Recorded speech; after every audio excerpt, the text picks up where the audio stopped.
बगलाना में निर्वासित जीवन जी रही थी, उसको दिल्ली लाने के लिए भी देवगिरी पर आक्रमण किया गया। हमने गुजरात के अभियान के अंतर्गत पढ़ा था कि राजा कर्ण पराजित हो गया था और अपनी राजकुमारी देवल रानी के साथ वह भागने में सफल हुआ था, परंतु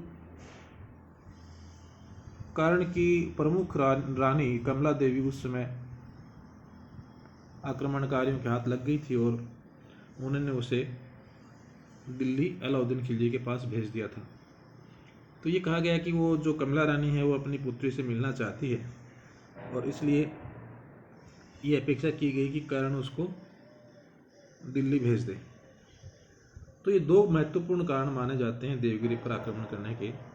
पहला, रामचंद्र देव द्वारा वार्षिक कर नहीं देना, और दूसरा, राजकुमारी जो देवल रानी है उसको प्राप्त करना, जो निर्वासित जीवन बगलाना में जी रही थी।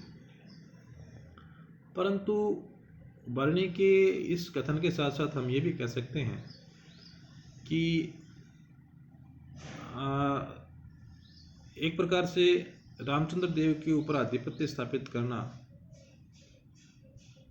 मुख्य उद्देश्य था अलाउद्दीन खिलजी का, क्योंकि अलाउद्दीन खिलजी दक्षिण भारत की पूर्ण विजय करना चाहता था, इसलिए उसके ऊपर आक्रमण करने का निर्णय लिया गया। देवगिरी पर आक्रमण करने के लिए अलाउद्दीन खिलजी ने मलिक काफूर के नेतृत्व में एक सेना भेजी। काफूर का सहयोग देने के लिए मालवा के गवर्नर आइन उल मुल्क मुल्तानी और गुजरात के गवर्नर अलब खां को भी भेजा गया।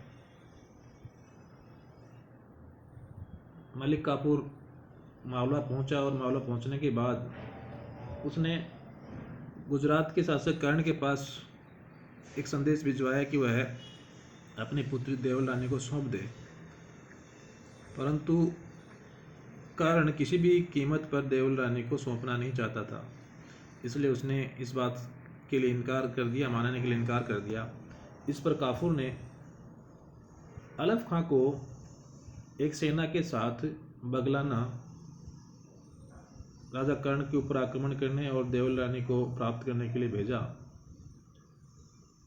कर्ण ने 2 महीने तक उसका कड़ा मुकाबला किया और अंततः पराजित हुआ और वह भागकर शरण लेने के लिए देवगिरी की ओर गया। इससे पहले उसने अपनी पुत्री देवल रानी को भी देवगिरी की तरफ रवाना कर दिया था, क्योंकि देवल रानी का विवाह रामचंद्र देव के पुत्र शंकर देव, जिसे सिंघन देव भी कहा गया है, के साथ करना निश्चय किया गया था। परंतु दुर्भाग्य से जब भागते हुए कर्ण का पीछा अलफ खां के द्वारा किया गया तो रास्ते में देवल रानी उनके हाथ पड़ गई और देवल रानी को पकड़ लिया गया और उसको पकड़कर दिल्ली भेज दिया गया। तो इस प्रकार एक उद्देश्य उसका पूर्ण हुआ और दिल्ली भेजने के बाद देवल रानी का विवाह अलाउद्दीन खिलजी के ज्येष्ठ पुत्र खिज्र के साथ कर दिया गया। अब अलफ खां मलिक काफूर की सहायता करने के लिए देवगिरी की ओर बढ़ा और उसके साथ जाकर उसके साथ मिल गया। तो इस प्रकार पहला जो प्रयास था मलिक काफूर का वो सफल रहा। इन दोनों ने रास्ते में खूब लूटमार करते हुए देवगिरी पहुंचे और रामचंद्र देव पर आक्रमण कर दिया। रामचंद्र देव ने पराजय स्वीकार कर ली और बड़ी मात्रा में धन मलिक काफूर को भेंट किया। जब अलाउद्दीन खिलजी को ये बात पता चली तो बहुत खुश हुआ और उसने खुश होकर रामचंद्र देव को राय रायन की उपाधि प्रदान की और उसका राज्य भी उसको वापस सौंप दिया गया और साथ ही वनवासी की जागीर भी रामचंद्र देव को दी गई। तो एक प्रकार से अलाउद्दीन खिलजी ने पराजित रामचंद्र देव के साथ कूटनीतिक व्यवहार किया, क्योंकि उसको पता था कि आगे दक्षिण भारत पर विजय प्राप्त करने के लिए देवगिरी के साथ एक प्रकार का मित्रवत संबंध होना उसके लिए फ़ायदेमंद है।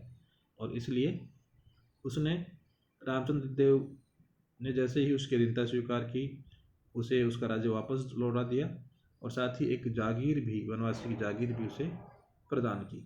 तो यह उसकी कूटनीतिक चाल थी जिससे उसकी आगे की योजनाओं को पूरा करने में उसे सहायता मिले।